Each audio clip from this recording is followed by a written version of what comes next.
A casa onde Francisco das Chagas morava é hoje um terreno baldio, sem nenhuma parede e cercado por muros sem acabamento. Nunca mais ninguém quis morar aqui. Flores começam a crescer em meio ao lixo. Uma geladeira velha apodrece. Na frente, uma cerca com farrapos pendurados deixa o clima mais sinistro. A impressão se confirma quando um urubu aterriza no muro. Nos faz lembrar que aqui o serial killer enterrou 3 de suas vítimas. Mas na época das mortes, na rua simples e repleta de crianças, Chagas não despertava suspeitas. Os vizinhos diziam: doutor, o mais impressionante é que o Chagas era o melhor vizinho que a gente tinha. Os vizinhos confirmam. Ele parecia ser um bom vizinho. Né? De vez em quando a gente ia na casa dele. Para nós era gente boa, não demonstrava assim o que ele era. Era muito prestativo. Ele não gostava assim de criança, ir lá pro quintal dele, brincar, né? Inclusive, uma vez ele veio me chamar de focar do meu filho, né? Que brincava lá no quintal dele. O assassino não tinha concluído nenhum ensino fundamental. Foi somente na cadeia que ele obteve o certificado de alfabetização. Mesmo assim, Francisco das Chagas definitivamente não é um criminoso comum. Uma premeditação, uma frieza moral enorme e uma não empatia absoluta com a situação das vítimas, né? Ele é espertíssimo, ele é inteligentíssimo. Ele chegou a se juntar com a população para fingir que ajudava nas buscas. Ninguém desconfiava daquele homem, ninguém. Apesar que ele chegava na minha casa, tomava café na minha casa depois que matou meu filho. Ele convidava: vamos procurar teu filho. Ele, na verdade, participava direta e indiretamente das investigações para desviar a atenção das investigações. Na época, o Chagas usou a polícia. Total. Quando o serial killer foi preso, poucos acreditavam que a justiça estava sendo feita. Quando fomos lá para fazer a prisão dele, o pessoal: rapaz, isso é um absurdo, Chagas é gente boa, é um homem bom, isso é um absurdo. A população quis me linchar, tive que pegar a arma e pá, pra cima, para se afastar e fui embora. A inteligência acima da média é uma característica comum nos psicopatas, junto com a falta de empatia pelos outros. A consciência moral desta pessoa é muito prejudicada. O outro com a sua história, o outro com a sua vida, o outro com a sua necessidade de existir, ele some. O que importa é o que eu quero viver, é o prazer que eu quero ter. O psicólogo Carlos Leal examinou o Chagas na época. No laudo, a conclusão foi a seguinte: personalidade psicopática com homoerotismo fixado no infantil.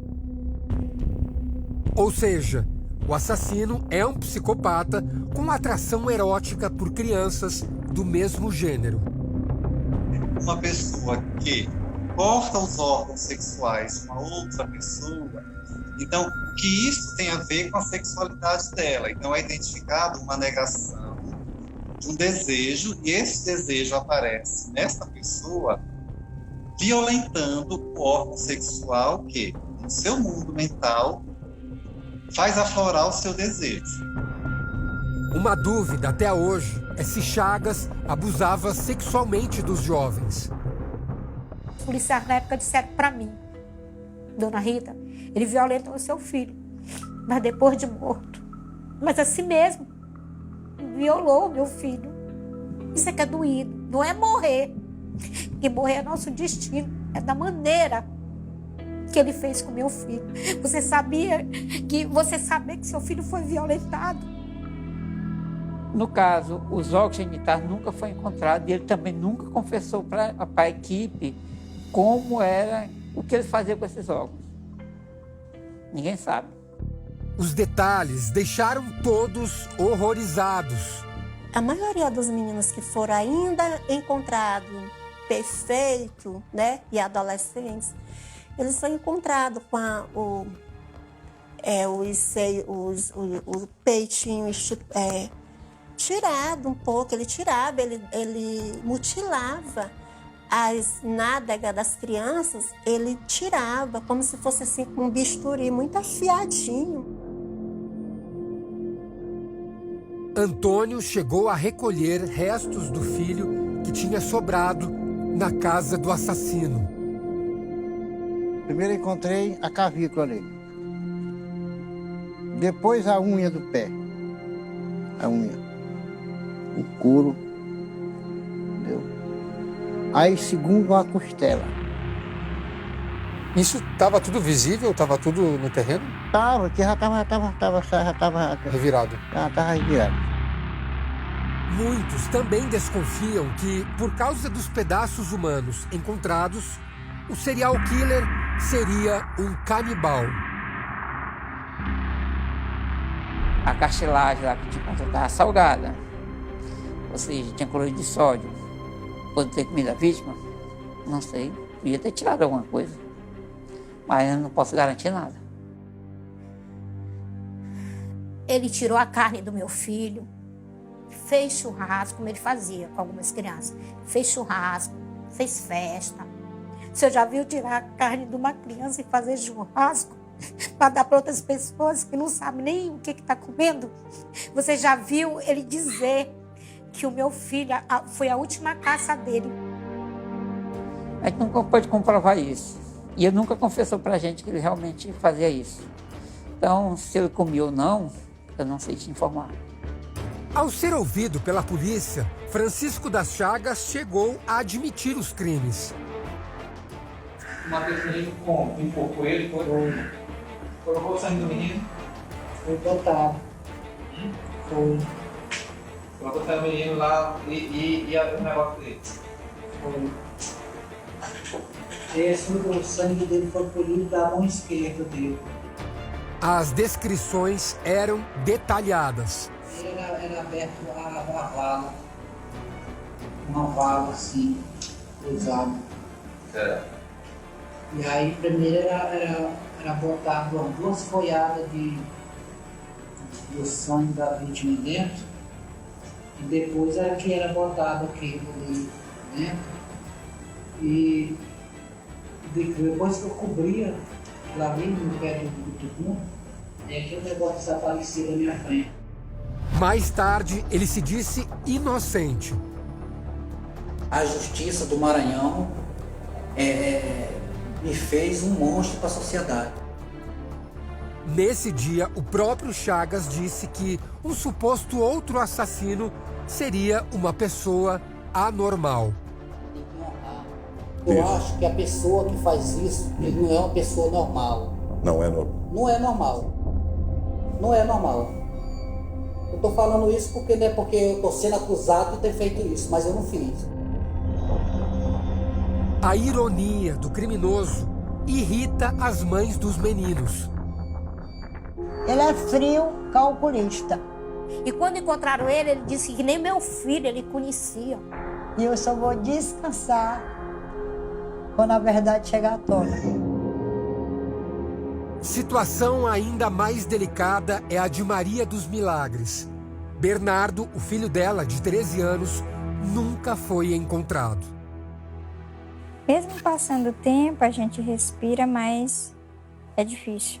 Porque no meu caso, foi muito complicado, porque eu não cheguei a velar o corpo e nem cheguei a enterrar. Quem comeu foi os urubus. Ela mesma chegou a ir atrás do corpo, a partir das indicações de Chagas. Ele disse aonde ele tinha deixado, então era muito longe da onde a gente estava procurando. Em determinado tempo, eu tentei ir para o caminho, mas aí me deu uma frieza e eu fiquei com medo, não sei o motivo, e eu voltei.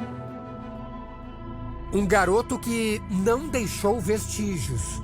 Pior ainda, que não deixou nenhum retrato para a família.